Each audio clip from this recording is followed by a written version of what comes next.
کاتە لێکوانەدا تەڵبە بازرگانی پێوکرایە لەو گۆڕێنی بۆ پارێ تەڵبە وەرگیرایە و یعنی غەدەرێکی زۆر گەورەمان لێکرا ئەو ڕە بە جوابنی هیچ کاتێک حەقمافیمە کەس نازانێت چی دێت لەو بینێ بەشێک لە قوتابیانی پەیمانگای نۆلژ لە هەولێر بوونەتەوە داوا دەکەن کە بڕوانامە و دەفتەری کارکردنیان لە سندیکای کارمەندانی تەندروستی پێ بدرێت. جا دەمێت قسە لەگەڵ خۆم بکەم بزانم کێشەیان چە سپاوت لێ بێتن دەمێت پێم بڵێ وەکو قوتابیەک کێشەتان چیە داواتان چیەوە؟ ئەمە وەکو قوتابی یەکەم جار لەلایەن سندیکاوە مشکلەکەمان لەبۆ دروست بوو کە تەڵەبەی وێژەی ئێستا فێر بوونە لە بەشی جوانکاری یعنی بەشە طبیەکان دەخین کە لە کاتێکدا ئەوە غیر قانونی یعنی بە هیچ نوع شتوان نابی. ئێستا سندیکا بەسایی وانەوە ئەمەشی ئەوە کریا دەری هەوێ نادێنن گۆژەمەدا ئەمە تەکنیکیە بەش پەرستارینە عەق خۆمانەکە هەوێ خۆمانە بیتر ئێستا لەبەر وا هەوێکە نادرێتە مەش بۆ لە پاڵەوەش بەسایی سندیکای لێرکوانە مشکلێکی زۆر گەورەترمان زانێ لەسەر خۆمانە ئەویش ئەوەیە کە لە ساڵی پارەوە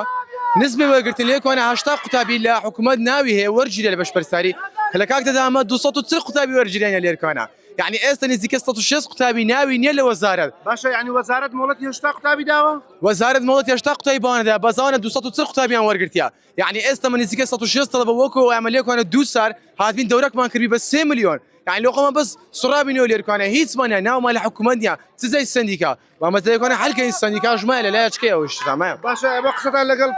بابرين بربساني بيمانغا كردو اوان سيدلن بربساني بيمانغا باش 2 سال حفته قدرن ان شاء الله لو حفته صار السر دبي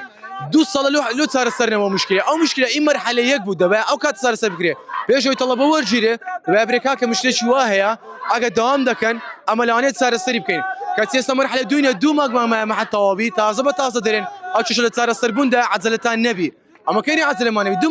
مرحله دنيا تازه كاين يعني ما كاين هذا دعوه حكومه ما فهم كاين باشا قبل وانا متى بيندري ما في كار كردن النبي وتيلو تيدكن بالنيازي سينا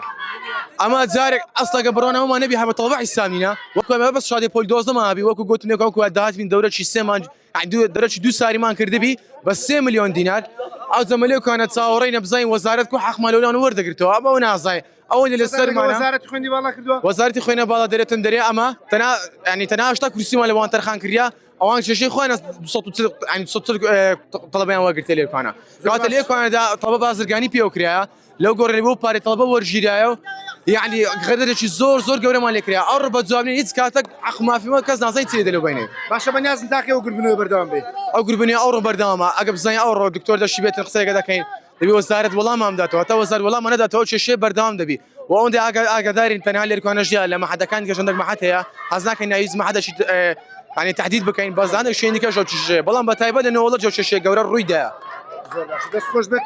سپاس دەکەم ئەمە قسەیەکێک لەو قوتابیانەیە کە ئەو ئێستا قوتابیە لە پەیمانگای تەکنیکی نۆلج کە لێرە داوام دەکات لە بەشە پزیشکەکان خۆی باسی کرد ئەوان لە پەیمانگاکە چوونە بە دوای سندیکادا بۆی هەوی سندیکا وەربگرن بۆی کار بکەن لە شوێنی تایبەتدا بەڵام نوێ پێیان ڕاگەندراوە کە ئەو پەیمانگای ئێوە مافی وەرگرتنی 80 قوتابی خوێنکاریە لە کاتێکدا زیاتر لە 200 قوتابی خوێنکاری وەرگرتووە لە پەیمانگاکە داوام دەکەن.